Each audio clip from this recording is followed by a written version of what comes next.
So it's around lunchtime. It's really cold, so my husband and I were sitting around thinking, what can we make? Something that we haven't had in a while. So we said, we're gonna make some old-fashioned patty melts. You wanna flatten them out as much as you can, because with your patty melt, you're gonna put it on buttered toast. So you want it to cover the edges and be able to hold that melted cheese. Here I have some bacon that we discovered, and it's really good. It's already kind of pre-cooked bacon.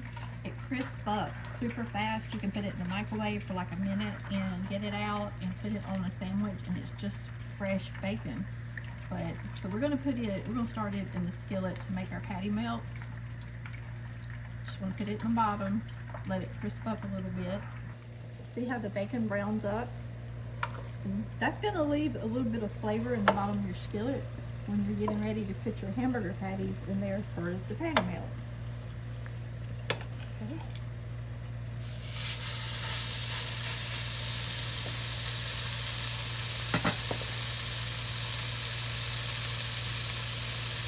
So it's all apart. Sometimes you just have to round it back up a little.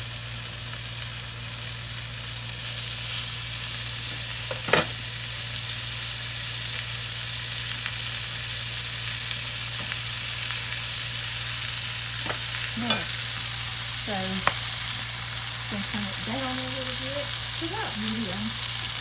You want it to be hot when you first put the meat in there, so it kind of it'll fill in the juices.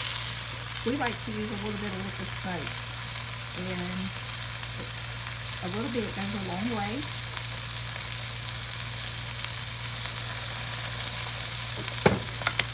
Then I'm going to we use the dried diced onions.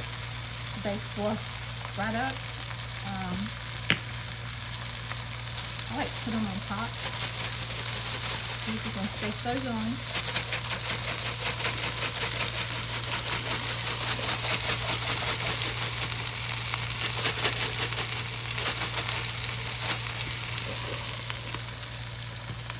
The other thing that I like to use is the A1 sauce. I won't put it on my husband's because I don't think he likes it on there. Oh, he said I can. Okay.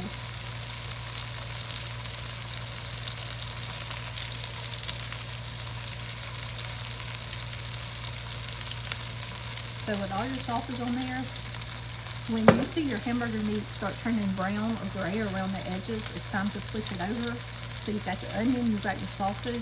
When you turn that over in that hot skillet, it's just going to sear the onion in. Everything will be kind of seared into the meat. So we're going to use our Southern Boys seasoning. This is the low sodium edition, and this adds a lot of flavors to the meat. We're going to, while we're cooking our meat, I like to go ahead and just use regular like parquet or blue bonnet margarine to cover your pieces of bread, because you're going to toast them. Because you can't have a good patty melt without toasted buttered bread. So go ahead and do that ahead of time. The butter is going to have time to kind of soak into the bread. It's not going to be cold, and it's going to toast up a real pretty golden brown. Going to put our toast on the hot griddle. Because you don't want to burn your toast. You want to kind of heat it up.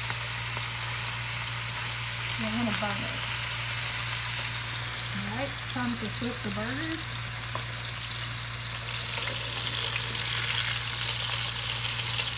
With this patty melt, we go back in and we squeeze some of it out. We like our patty melt thin.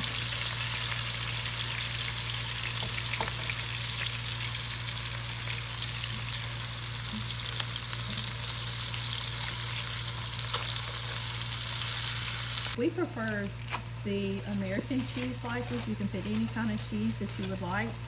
Go ahead, get these unwrapped because you want to put them on your toast just as soon as it gets toasted on one side.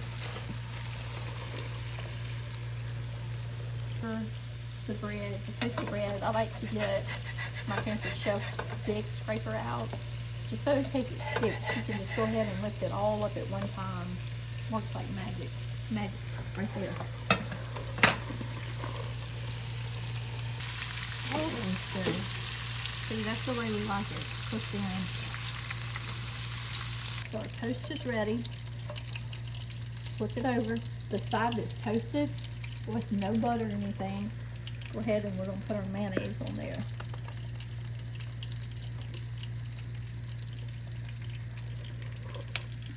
We're gonna put the cheese on them while they're hot. Okay, now watch this. We're gonna take our hamburger patty with the cheese, slide it onto our patty melt. Gonna cover it. Now the griddle's still warm. I'm just gonna kind of smush it down. But look, I'm gonna show you something. We're gonna cover it with a lid in the center, and you'll be amazed at how that helps to melt that cheese, and it'll be evenly melted into that hamburger meat.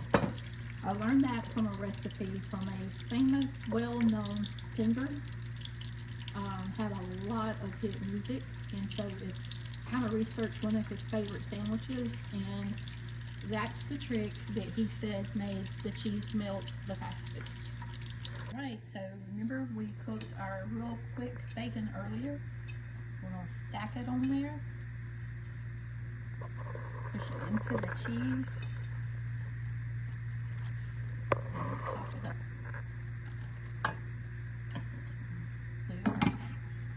Put it on top of it.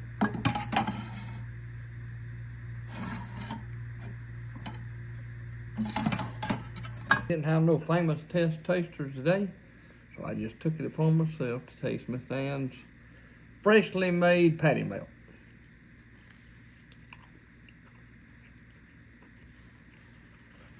Really, really good.